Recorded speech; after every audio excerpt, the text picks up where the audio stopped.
Good morning, dear students. Myself is Pramod Sharma from PSSVM Inter College, Jangirabad. Welcome back to your English class.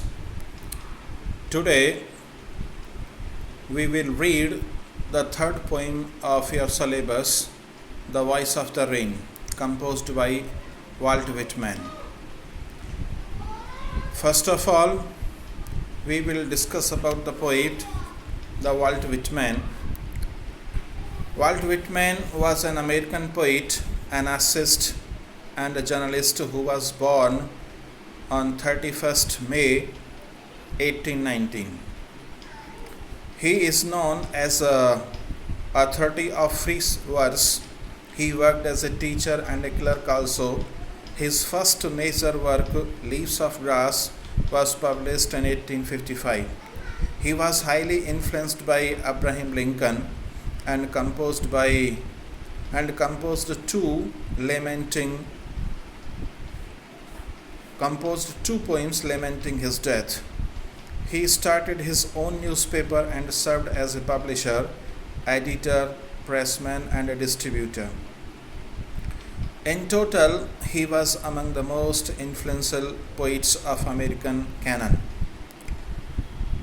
At last, he died on 26 मार्च 1892. तो कवि के परिचय में कहा जा सकता है कि वाल्ट विटमैन एक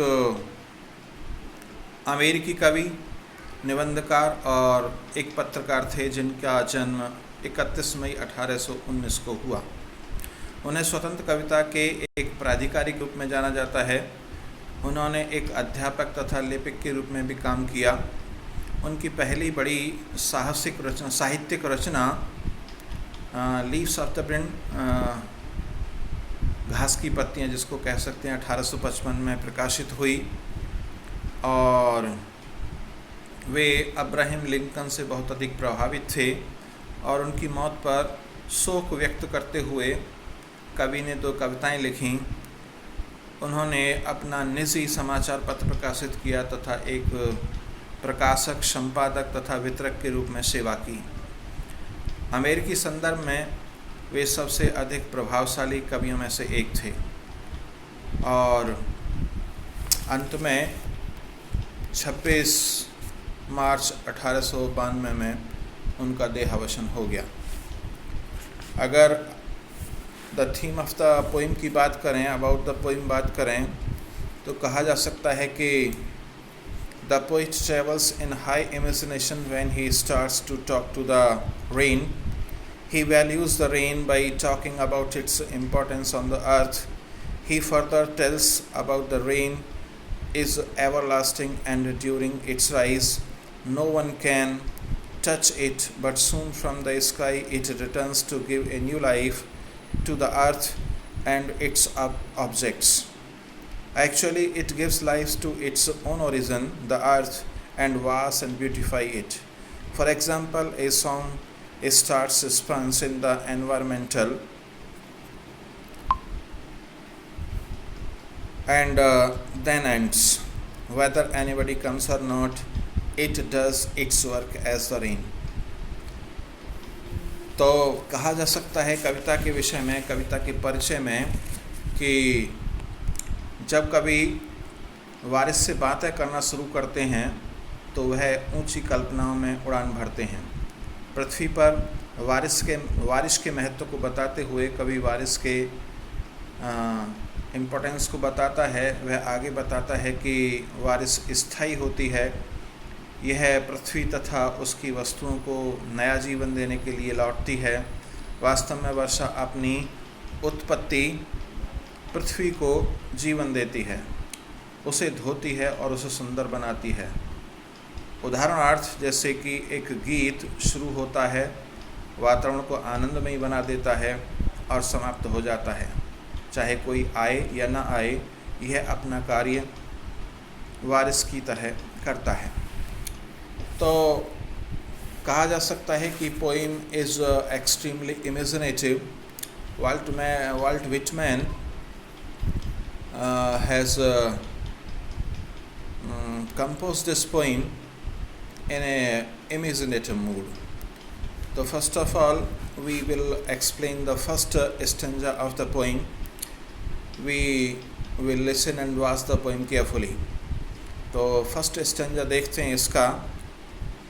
कवि कहते हैं कि and who art thou, said I to the soft falling shower, which is strange to tell, give me an answer as here translated.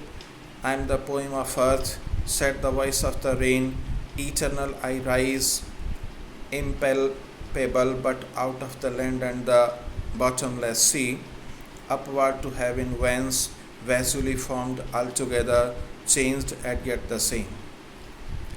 कवि कहते हैं and who art thou means who are you, तुम कौन हो। किससे कहते हैं? वर्षा से कहते हैं, बारिश से कहते हैं, वाल्ट विटमैन कि तुम कौन हो। said to the soft falling shower, said I यानी मैंने कहा, कवि ने कहा, to the soft Mulayam falling shower गिरने वाली बौछार से, यानी पानी की बारिश की जो हल्की बौछार गिर रही थी पृथ्वी पर, उसको संबोधित करते हुए कवि ने कहा कि तुम कौन हो। which is strange to tell, कहते हैं आगे which, जो कि strange विचित्र है, to tell बताने के लिए, हाँ, यानी जिस बात को बताना कवि कहते हैं कि बड़ा विचित्र लगता है। gave me an answer, और उस वारिस ने मुझे उत्तर दिया, as here translated, जैसा कि यहाँ रूपांतरण किया गया है। क्या कहा गया है? I am the poem of earth, यानी वारिस कहती है कि I am the poem, मैं कविता हूँ, of earth, पृथ्वी की। said the voice of the rain, यानी वर्षा की वारिस की आवाज़ ने कहा, वारिस की आवाज़ ने कहा कि मैं पृथ्वी की कविता हूँ, धरती की कविता हूँ। Eternal I rise impalpable out of the land and the bottomless sea, eternal स्थायी रूप से, निरंतर रूप से, आई राइज में उठती हूँ, इम्पेल्पेबल सूक्ष्म रूप में, आउट ऑफ द लैंड यानी पृथ्वी से, एंड द बॉटमलेस सी और अगाध समुद्र से, यानी ऐसा समुद्र इसकी गहराई को मापा नहीं जा सकता, नापा नहीं जा सकता, ऐसे समुद्र से तथा पृथ्वी से मैं सूक्ष्म रूप में निरंतर निकलती हूँ। अपवर्ड टू हेवन, अपवर्ड की ओर, ऊपर की ओर, टू हेवन माने स्वर्ग अर्थात आकाश की ओर, हाँ, यानी मैं आकाश की ओर जाती हूँ, गति करती हूँ।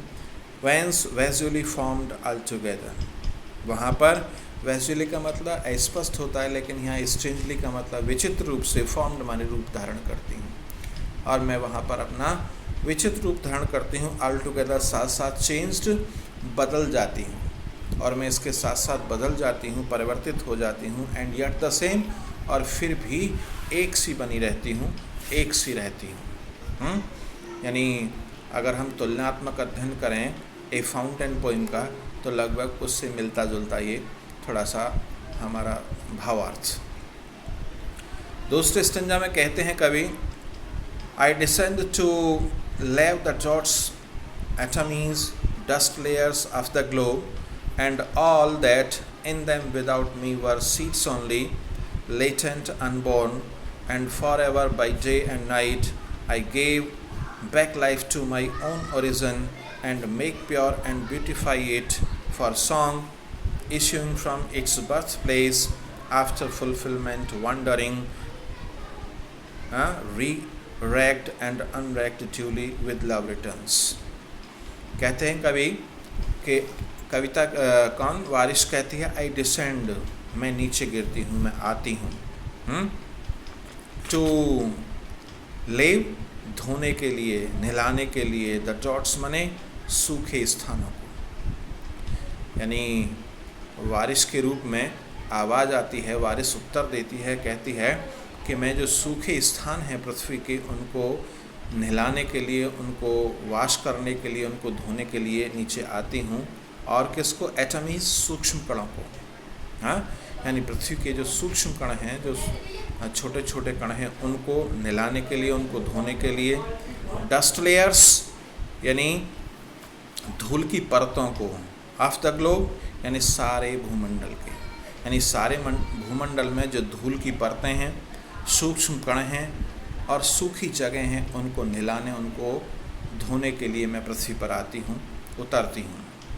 And all that in them without me were seeds only. And all that, और उन सभी चीज़ों को नहलाने या उन सभी चीज़ों को धोने के लिए आती हूँ, विदाउट मी, जो मेरे बिना, वर सीड्स, केवल बीज बने रहते हैं, ओनली, केवल।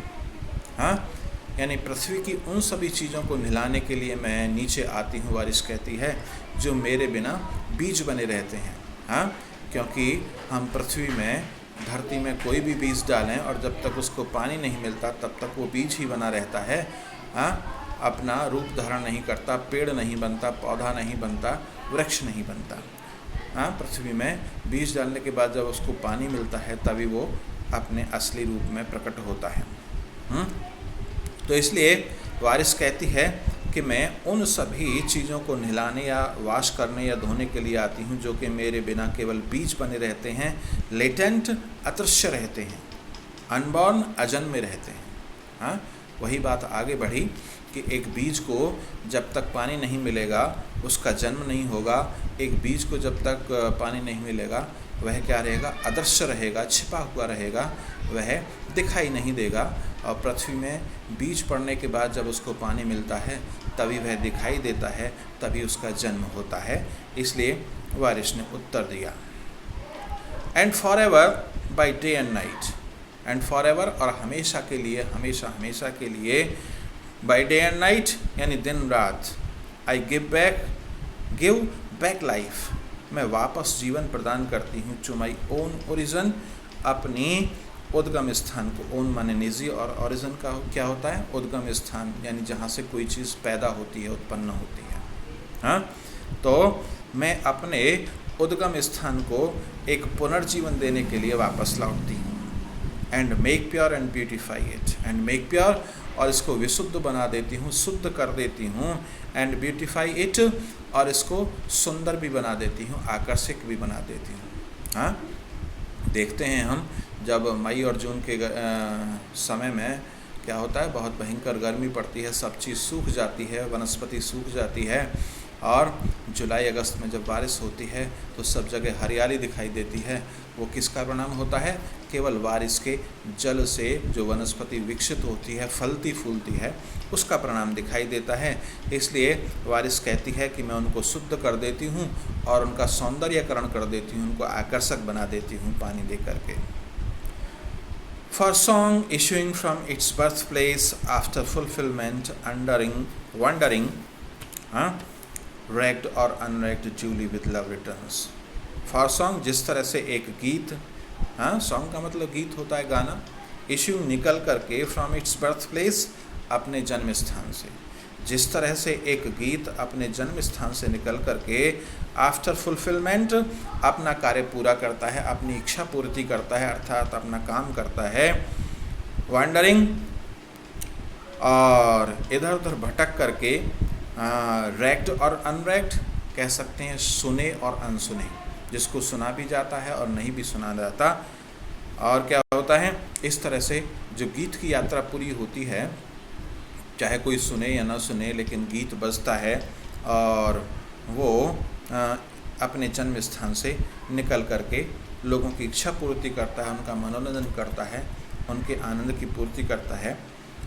चाहे कोई उसे सुने या ना सुने, उसी प्रकार क्या होता है, ड्यूली विद लव रिटर्न्स, उसी प्रकार से वारिस भी अपने उद्गम स्थल से वापस लौट करके और उसे जीवन प्रदान करती है, एक नया जीवन देती है पृथ्वी को।